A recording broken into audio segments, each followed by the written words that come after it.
اس نے اپنے بیٹوں کو کہا کہ میرے مرنے کے بعد ملے گی، تو بیٹے نے کہا کہ ہم سے تمہارے مرنے کا کیا انتظار کرتے رہیں گے؟ والدین کے ساتھ ایسا نہیں کرنا چاہیے، لیکن بچے کرتے کیوں ہیں؟ والد کے پاس اتنے پیسے ہیں کہ جس کے بچے مرنے کے بعد کروڑوں کے حقدار بنے گا، ابھی لاکھوں دیے ان کو۔ آپ دیکھیں اگر ان کو گاڑی لینے کی اجازت نہیں ہے، ان کو اسکوٹر بھی نہیں لینے دیتے، اس کو جناب کپڑے بھی اچھے پہننے نہیں دے رہے، اس کو چپل بھی، مطلب وہ ایسا لگ رہا ہے فقیروں کی زندگی گزر رہی ہے گھر میں۔ یار دوستوں سے مانگ رہا ہے، ہاں یار دوستوں سے مانگ رہا ہے، ابا نہیں دے رہے۔ بچے اب بچے مرنے کا انتظار نہیں کریں گے تو کیا کریں گے؟ اچھا ایسا ہونا کہ والد بھی غریب ہے تو بچوں کو بھی صبر آ جاتا ہے، بینک اکاؤنٹ بھرے ہوئے ہیں، ابا کی پراپرٹیاں ختم نہیں ہو رہی ہیں اور ابا نہ خود خرچ کر رہے ہیں۔ اچھا والد صاحب نے 50 سال پرانی 60 سال پرانی زندگی دیکھی ہے، ان کو سادگی کی عادت ہے، وہ سادگی کے نام پر ہر چیز برداشت کر رہے ہیں، وہ چٹنی روٹی کھاتے تو وہ آج کے دور میں اچھا پھر دوست بھی تانا دیتے کہ موبائل بھی نہیں ہے تیرے پاس، موٹر سائیکل بھی نہیں ہے، سائیکل پہ گھوم رہا ہے، حالانکہ ابا کے پاس اتنا کاروبار ہے۔ تو یہ وہ زیادتی ہے کہ مورلی وہ بندہ اتنا ڈپریس ہو جاتی ہے اولاد کہ پھر ماں دیکھیں یہ والد کی آپ اولاد پہ خرچ کریں نا، سب سے بہترین صدقہ کہا گیا۔ مجھے بتائے جو والد اپنی اولاد پہ خرچ کرے گا وہ اولاد کب چاہے گی کہ والدین مرنے کا میں انتظار کروں اور ان کی وراثت ملے؟ آپ کو اگر مرنے کے بعد بھی تو انہی کو دینا ہے نا، جی جانا ہی آپ نہیں بھی دو گے، آپ ناراض کر کے بعد میں بھی ان کو ملنا ہے۔ زندگی میں خوش کر کے نیکیاں کمائیں نا، اپنے بچوں پہ خرچ کریں، انہیں مکے مدینے لے جائیں، حج کروائیں، عمرے کروائیں، اگر اللہ نے دیا ہے۔ خرچ کرنا نہیں ہے اور کہ اولاد ایسی باتیں کر رہی ہے، تو یہ دونوں پہلو بڑے غور طلب ہیں کہ بعض اوقات اولاد میرے حساب سے جو غلط اولاد ہوتی ہے نا، جس کی عادتیں خراب ہوتی ہیں، اب جس کے نشہ کرنا ہے، جوئے کھیلنے، اس کو کروڑ لاکھوں روپے چاہیے، وہ ایک رات میں اڑا دیتا ہے، اس کو والد روک کے رکھتا ہے اور وہ والد سے لڑ رہا ہے تو اولاد غلط ہے۔ لیکن اگر والد اولاد پہ خرچ ہی نہیں کر رہا، ہم نے دیکھے ہیں مہروز بھائی، یعنی حیران ہو جاتے ہیں بچوں کے حالات دیکھ کر، اور باپ ہے کہ خرچ ہی نہیں کر رہے، اکاؤنٹ میں کروڑوں روپے ہیں اور اولاد کو جو ہے وہ پیٹرول کہتے ہیں ہم نے بنیان پہن کے کاروبار کیا تھا، ہم جناب 50 پہ سفر کرتے تھے، تم کو کس بات کی گاڑی چاہیے، بس گھر کے نیچے سے تو بس جاتی ہے۔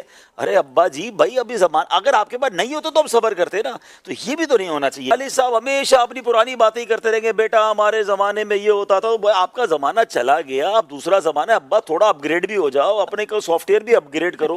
وہ جب شروع ہوتی ہے ان کے اپنے زمانے کی بات شروع ہوتی ہے، تو اس سے بچوں میں اور والد میں دوری ہو جاتی ہے۔ میں یہاں والد صاحبان سے عرض کروں گا، بڑوں سے عرض کروں گا، اپنے بچوں کو خوش رکھیں، بلکہ آج کے دور میں تو بچوں کو خوش رکھیں گے تو بچے آپ کے ساتھ بھی وفادار رہیں گے، ورنہ ایسا نہ ہو کہ آپ ہی کے بچوں کو اپنے سامنے آپ کھو دیں۔ اب کروڑوں روپے میرے بینک میں پڑے، سارے بچے مجھ سے ناراض ہیں، بیوی الگ ناراض ہے، کیسوں کا کیا کرنا ہے میں نے؟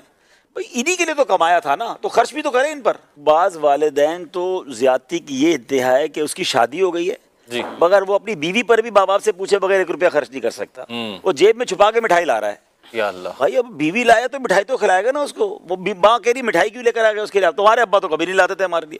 اب اس زمانے میں کوئی چیز اگر نہیں آئی ہے تو وہ اس زمانے میں بھی نہیں آئے گی، تو یہ بھی ماں باپ کا الگ معاملہ ہے۔ آپ اپنے بچے کو تھوڑی سی اسپیس دیں، اگر شادی کی ہے تو اس کی زوجہ ہے، اس کو زندگی کے کچھ حسین لمحات تو گزارنے دیں۔ وہ ایک کہاں جا رہے ہو، کہاں آ رہے ہو، رات کو لائٹ کیوں جل رہی تھی، ارے بھائی اس کو اپنے کمرے میں وہ اپنی لائف تو گزارے۔ یہ بہت بڑا ایشو، اگر ظلم کی بات کی جا رہی ہے، آپ نے بالکل صحیح کہا کہ ہم ہمیشہ والدین کے حقوق پر بات کرتے ہیں، مگر ماں باپ کو بھی سوچنا چاہیے، اور پھر خرچہ بھی نہیں دے رہے۔